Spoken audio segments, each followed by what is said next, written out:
வணக்கம் நண்பர்களே, அனைவருக்குமே பாத்தீங்கன்னா வணக்கம். ரயில் பயணம் மேற்கொள்பவர்களுக்கு மிக முக்கியமான ஒரு அறிவிப்பு வெளியீடு. இதை பற்றித்தான் இந்த காணொளியில நம்ம தெள்ள தெளிவாக பார்க்க போகிறோம் நண்பர்களே.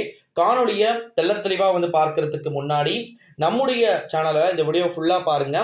ட்ரெயின் டிராவல் எல்லாருக்குமே பிடிக்கும், நல்லாவே பிடிக்கும். ஸோ டிக்கெட் ஃபேர்லாம் பார்த்தீங்கன்னா ரொம்ப ரொம்ப கம்மி.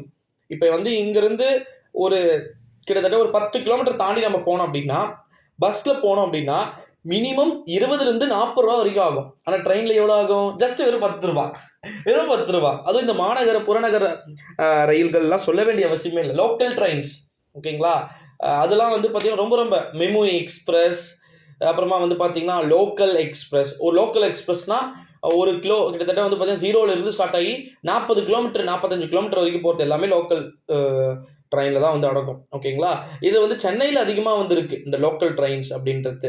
இந்த ஒரு சூழ்நிலையில தான் புறநகர்களை ஆவடி, கிண்டி, சைதாப்பேட்டை, அப்புறமா பார்த்தீங்கன்னா ஏகப்பட்ட பிளேசஸ்ல பார்த்தீங்கன்னா இருக்கு. இந்த ஒரு சூழ்நிலையிலே ரயில் பயணம் மேற்கொள்பவர்களுக்கு மிக முக்கியமான ஒரு அறிவிப்பு ஒன்று வெளியாகி இருக்கிறத நம்மளால பார்க்க முடிகிறது. குறிப்பா பார்த்தீங்கன்னா ட்ரெயின் டிராவல்ல அடுத்த இயர்ல இருந்து பிஜேபி கவர்மெண்ட் ஆட்சிக்கு வந்துட்டாங்க அப்படின்னா, நெக்ஸ்ட் இயர்ல இருந்து உங்களுக்கு நீங்க டிக்கெட்டை புக் பண்ணீங்கனாலே உங்களுக்கு டிக்கெட் சீட் கன்ஃபார்ம். அதாவது இருக்கிற சீட்ல வரும். நீங்க நினைக்கிற சீட் வருமா அப்படின்றது அது ஃபர்ஸ்ட் நீங்க பண்றதை பொறுத்து தான் இருக்கு. ஜெனரல் கோச்சஸ் ஓகேங்களா, பொது பெட்டிகள் அதிகரிக்கப்படும். அட எங்கப்பா, எத்தனை வருஷத்துடைய கோரிக்கை காதல கேட்சான்னு தெரியல. பொது பெட்டிகள் அதிகரிக்கப்படும். இப்போ எத்தனை, ஒரு 25 பெட்டிகள் இருக்குன்னு வச்சுக்கோங்க. அதுல 20 பெட்டி ரிசர்வேஷனா இருக்கும். மீதி 5 பொட்டி என்னவா இருக்குன்னா, ஒன்று கேட்ரிங் ஓகேங்களா, கேண்டீன் இருக்கும். அது ஒரு அது விட்டுருங்க. ஃபர்ஸ்ட் 2ல் எஸ்எல்ஆர் கோச்சும், அடுத்த 2ல் எஸ்எல்ஆர் கோச்சும் இருக்கும். அவ்வளோதான்.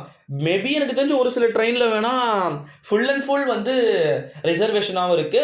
ஒரு சில ட்ரெயின் ஃபுல் அண்ட் ஃபுல் அன்ரிசர்வேஷனாகவும் இருக்கு. எனக்கு தெரிஞ்ச அந்த மாதிரி ஒரு ட்ரெயினில் சொல்லணும் அப்படின்னா நிறைய ட்ரெயின் இருக்கு.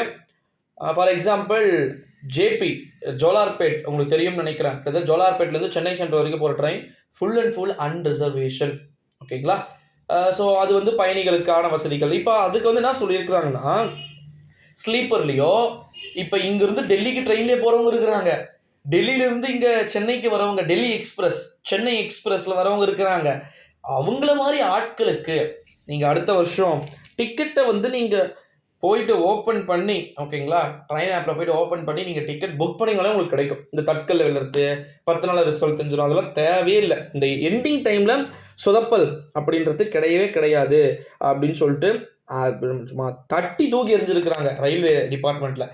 அது மட்டும் இல்லாமல் ஜென்ரல் கோச்சுக்கு பக்கத்துலேயே ஃபுட் கோர்ட் ஓப்பன் ஆகும். ஐஆர்சிடிசி தெரியும் நினைக்கிறேன், ஓரளவு ஃபுட்டை கொஞ்சம் டீசெண்டாக கொடுக்குறாங்க. அதை இன்னமும் நல்லா தரம்படுத்தி பாமர மக்களுக்கும் கொண்டு போய் சேர்க்கப்படும் சொல்லியிருக்கிறாங்க. உண்மையிலே இது ஒரு நல்ல அறிவிப்பு. ஸோ இந்த வீடியோவை மறக்காமல் உங்கள் ஃப்ரெண்ட்ஸ் அண்ட் ஃபேமிலி எல்லாருக்குமே மோஸ்ட்லி ஷேர் பண்ணுங்கள் நண்பர்கள்.